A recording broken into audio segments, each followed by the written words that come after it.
Hello students, जैसा कि आप जानते हैं कि एनटीए ने आपका नीट 2023 का नोटिफिकेशन जारी कर दिया है। नीट 2023 का जो नोटिफिकेशन है वो 6 मार्च को जारी हो चुका है और आपके फॉर्म फिलिंग की जो डेट है वो 6 अप्रैल 2023 है। फिर हम देखते हैं कि इसकी जो वेबसाइट है वो neet.nta.nic.in है। यहाँ से हमें सारी की सारी इंफॉर्मेशन मिलती है। जब हम इस वेबसाइट पर जाकर जो इंफॉर्मेशन बुलेटिन है वो अगर डाउनलोड करते हैं तो हमें पता लगता है कि आखिर हमें फॉर्म फिलअप कैसे करना है। तो अब हम देखते हैं कि आखिर इस बार क्या क्या चेंजेस हुए हैं। जब हम इस पूरे ब्रोशर को पढ़ते हैं तो हमें पता लगता है कि इस बार इसमें करेक्शन फैसिलिटी नहीं दी गई है, इसलिए आप लोगों को जब फॉर्म फिलअप करना है तो बड़े ही ध्यान से फॉर्म फिलअप करना है। अब हम इंफॉर्मेशन बुलेटिन की बात करें तो वो हम इस वेबसाइट पर जाकर के इंफॉर्मेशन बुलेटिन को डाउनलोड करते हैं और जैसे जैसे हम इस वीडियो में आगे बढ़ेंगे हम इंफॉर्मेशन बुलेटिन को डाउनलोड करके पूरा फॉर्म फिलअप करना सीखेंगे। मोटे तौर पर हम बात करते हैं कि यहाँ पर अब इस बार एज लिमिट क्या है। अगर हम एज लिमिट कर देखें तो जो मिनिमम है वो 17 ईयर्स रखी गई है, लेकिन अपर एज लिमिट उसमें नहीं मेंशन नहीं किया गया है।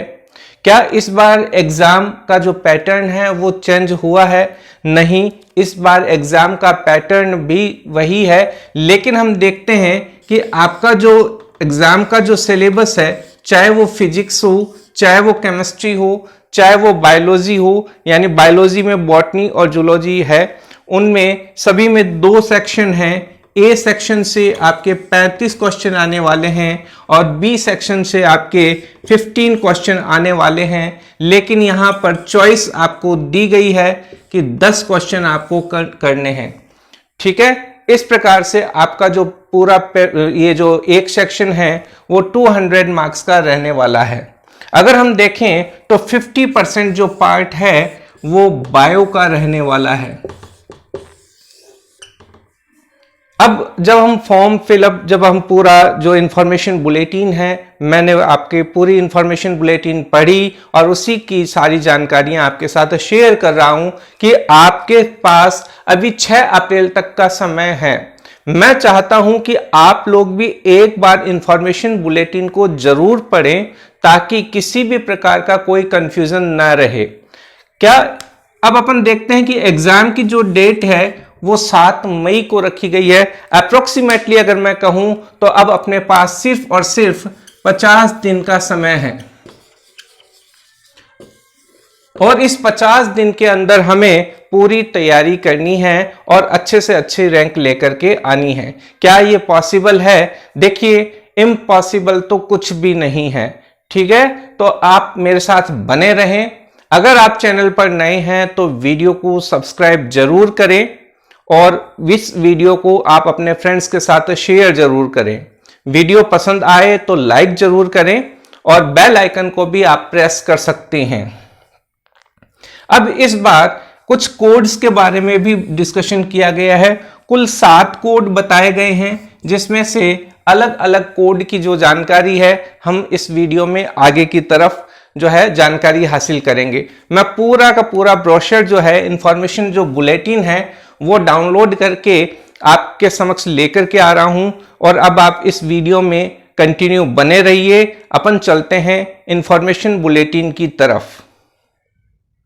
अब देखिए स्टूडेंट्स, ये जो इंफॉर्मेशन बुलेटिन है वो हम एनटीए की साइट से जो है वो डाउनलोड कर सकते हैं।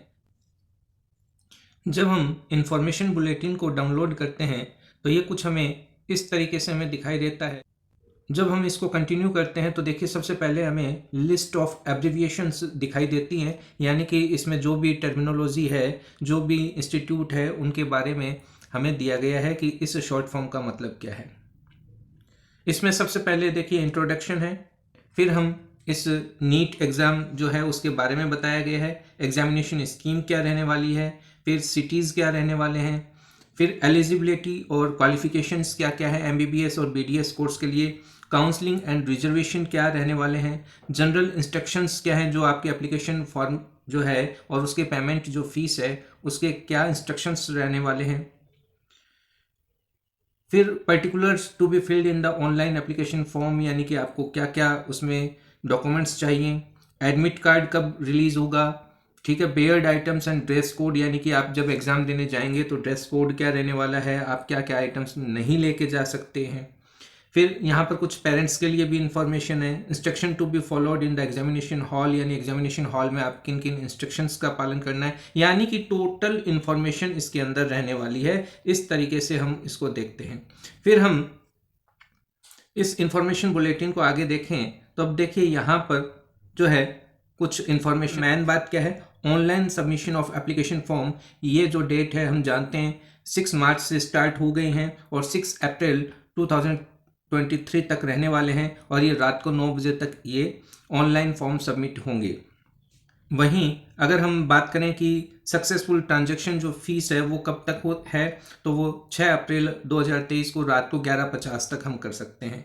फीस क्या क्या रहने वाली है, तो देखिए जनरल कैटेगरी के लिए 1700 रुपये फीस है, वहीं जनरल में EWS है और OBC में नॉन क्रीमी लेयर है उनके लिए 1600 रुपये फीस है, SC ST के लिए और जो थर्ड जेंडर हैं, फिजिकल हैंडीकैप्ड हैं, उनके लिए 1000 फीस है, और इंडिया से जो बाहर के स्टूडेंट हैं वो चाहे किसी भी कैटेगरी के हों उनके लिए 9500 रुपीज़ इसका जो फीस रहने वाली है।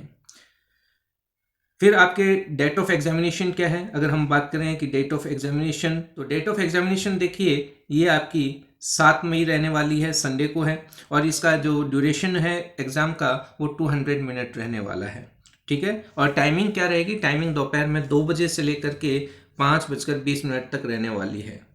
अब आप जो है फॉर्म किस प्रकार से अप्लाई कर सकते हैं, ये आपको ऑनलाइन मोड में करना होगा और नीट की जो वेबसाइट है उसी पर आप कर सकते हैं।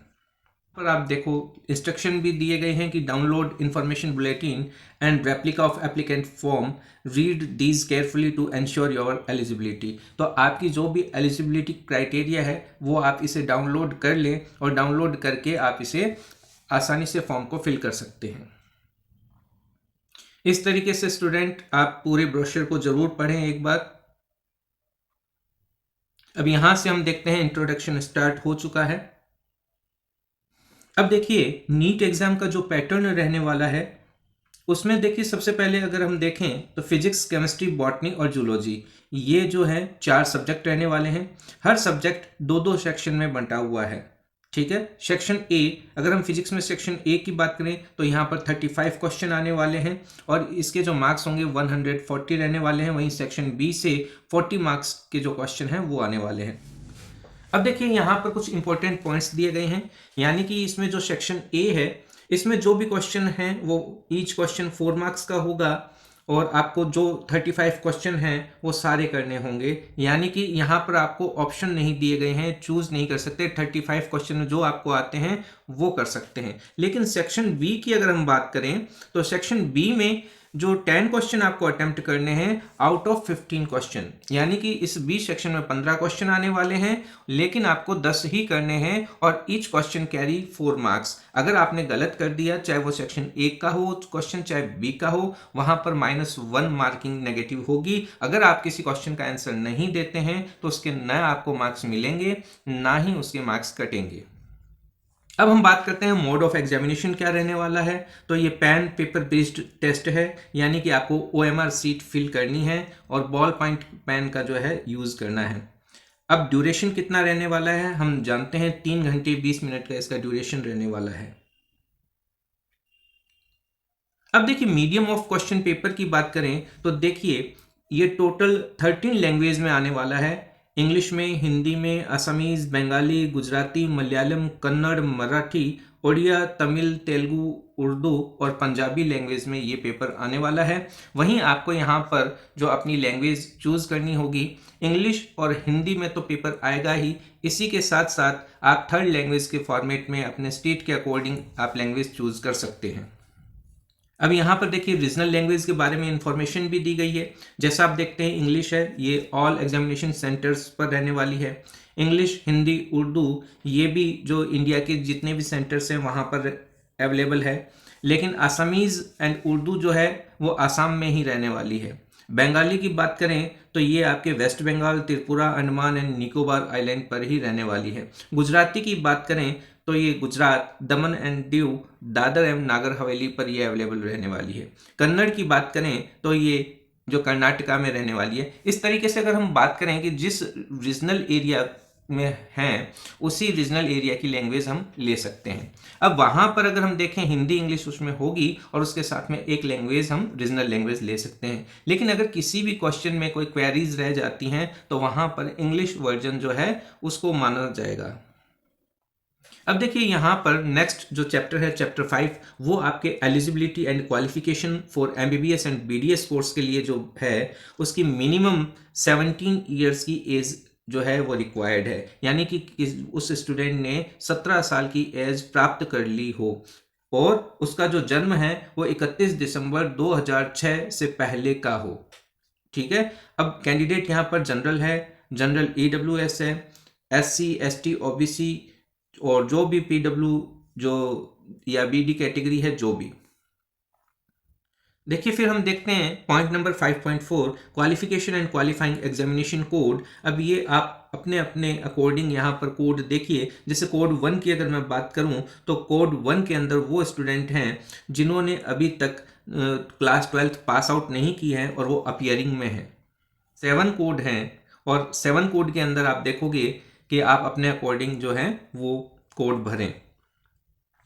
फिर देखिए हम चैप्टर 6 की बात करते हैं। चैप्टर 6 के अंदर एमबीबीएस एंड बीडीएस कोर्स के लिए जो काउंसलिंग है और रिजर्वेशन है उसके बारे में बताया गया है।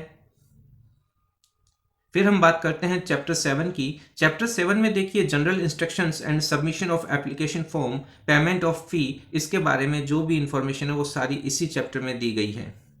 अब देखिए 7.4 में हम देखते हैं checklist for filling the online application form, यानी कि जब आप अपने फॉर्म को फिलअप कर लेते हैं और सबमिट करने से पहले आपको क्या क्या बातें ध्यान रखनी है। देखिए आपको अपनी एलिजिबिलिटी के बारे में ध्यान रखना है, फिर आपको जेंडर के बारे में ध्यान रखना है, आप अपनी कौन सी कैटेगरी के अंदर जो है जो फॉर्म भर रहे हैं, यानी कि आप जनरल हैं, जनरल ईडब्ल्यूएस हैं, ओबीसी हैं या नॉन क्रीमी लेयर हैं, एससी एसटी हैं, उसको आप ध्यान से चेक जरूर करें।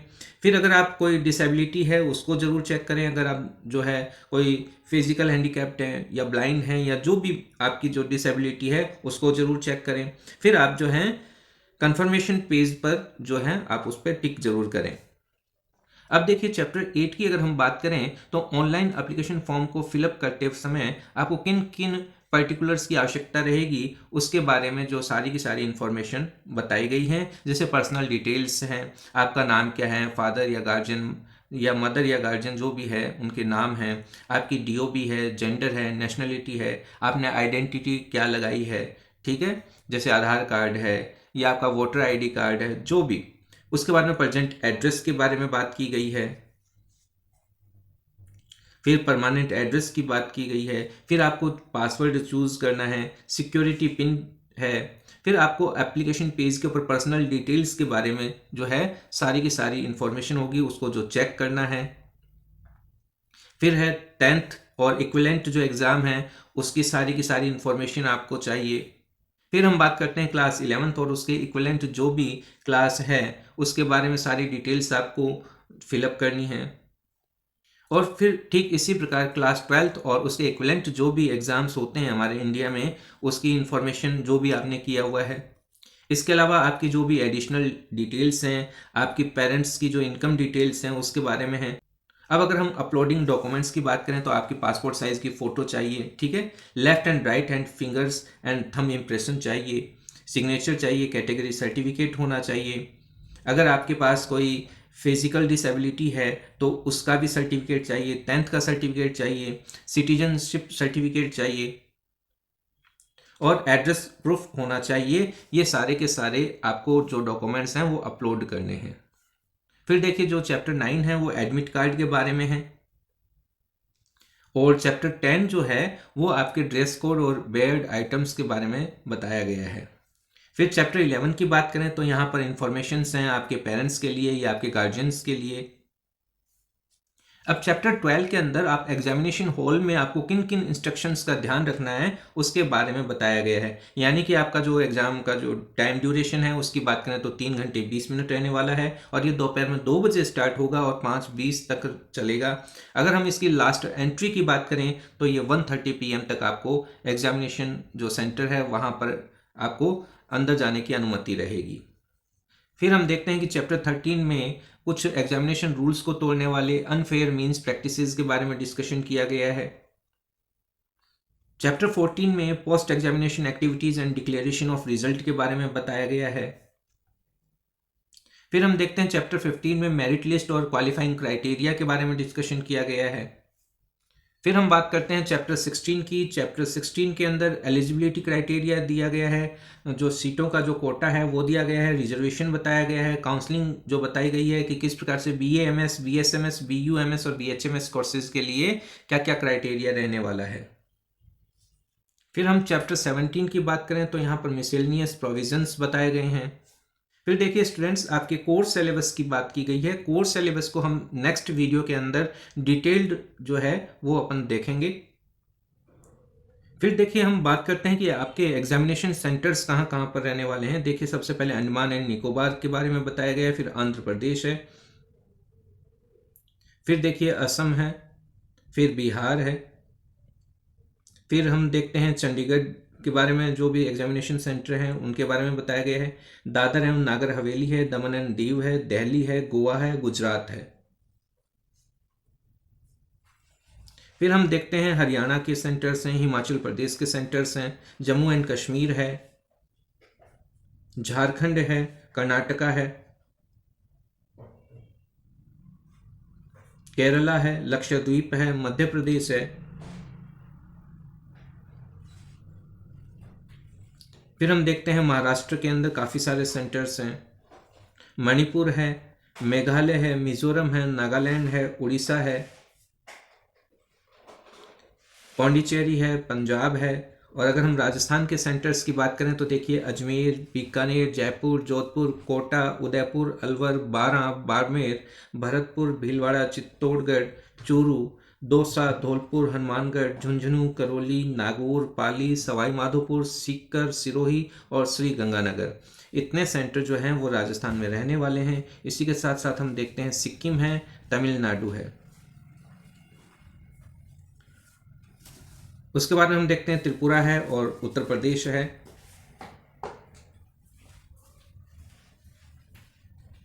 वेस्ट बंगाल है, तेलंगाना है,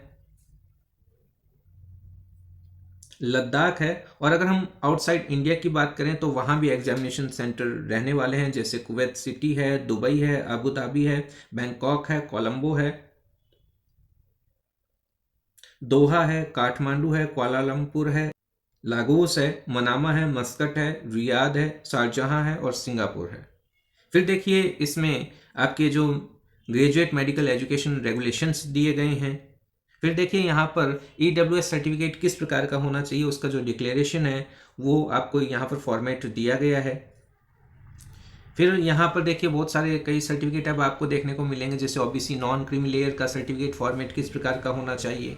फिर हम देखते हैं SC/ST सर्टिफिकेट फॉर्मेट के बारे में बताया गया है, डिसेबिलिटी सर्टिफिकेट के बारे में बताया गया है। फिर हम देखते हैं यहाँ पर आपको एक अंडरटेकिंग फॉर्म फिलअप करना है, आपके द्वारा एक अंडरटेकिंग दी जानी है। फिर हम देखते हैं यहाँ पर एक हमें क्लास 12th के एजुकेशन बोर्ड की जो लिस्ट है वो दी गई है कि आपने कौन से एग्जामिनेशन जो बोर्ड से आपने क्लास 12th पास आउट किया है, ठीक है, उन सब की जो है लिस्ट दी गई है। अब देखिए अगर हम अपेंडिक्स 14 की बात करें तो यहाँ पर आपके गार्जियन या फादर जो भी हैं उनके ऑक्यूपेशन के कोड दिए गए हैं, उनकी ईयरली इनकम कितनी है उसके कोड दिए गए हैं, जिसको आपको बड़े ही ध्यान से फिलअप करना है। फिर हम देखते हैं यहाँ पर जो कैटेगरी के कोड हैं वो भी दिए गए हैं। इसी के साथ साथ आपके गार्जियन की जो क्वालिफिकेशन है वो क्या है उसके अकॉर्डिंग भी उनके कोड दिए गए हैं। फिर यहाँ पर अपेंडिक्स 19 की बात करें तो जो आपकी एक इमेज आप अपलोड करेंगे वो किस प्रकार की होनी चाहिए, आपकी इमेज का जो फॉर्मेट है वो JPG होना चाहिए और 10 KB to 200 KB की इमेज साइज होनी चाहिए। फिर देखिए लेफ्ट एंड राइट जो हैंड के फिंगर और थंब इम्प्रेशन हैं वो आपके 10 KB से 200 KB और JPG फॉर्मेट में होने चाहिए। ठीक इसी प्रकार आपके जो सिग्नेचर हैं वो भी 4 KB से लेकर के 30 KB तक होने चाहिए और JPG फॉर्मेट में होने चाहिए। अब देखिए यहाँ पर फोटोग्राफ में एक बात ध्यान देने की है कि आपका नाम भी उस पर होना चाहिए और जिस दिन फोटोग्राफ लिया गया है उसकी डेट भी मेंशन होनी चाहिए। फिर देखिए अपेंडिक्स 20 के अंदर हम देखते हैं तो आपको यहाँ पर एक लॉगिन पेज के बारे में बताया गया है जहाँ पर हम अपना ऑनलाइन रजिस्ट्रेशन कर सकते हैं, फॉर्म फिल कर सकते हैं और ऑनलाइन पेमेंट जो एग्जामिनेशन फीस हैं वो भी सबमिट कर सकते हैं।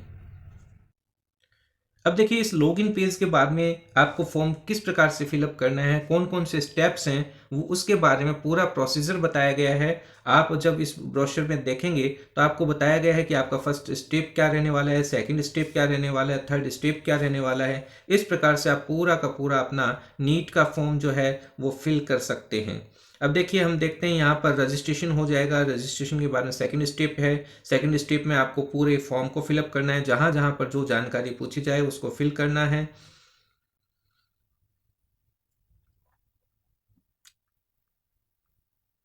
अब इस तरीके से अपन देखेंगे कि आपकी जो भी क्राइटेरिया है, एलिजिबिलिटी है, उसको आप अपने अकॉर्डिंग फिलअप करें और इस प्रकार से आप पूरा फॉर्म फिल कर सकते हैं। और इसी के साथ साथ हम देखते हैं कि ये इंफॉर्मेशन बुलेटिन है वो कंप्लीट हो जाता है।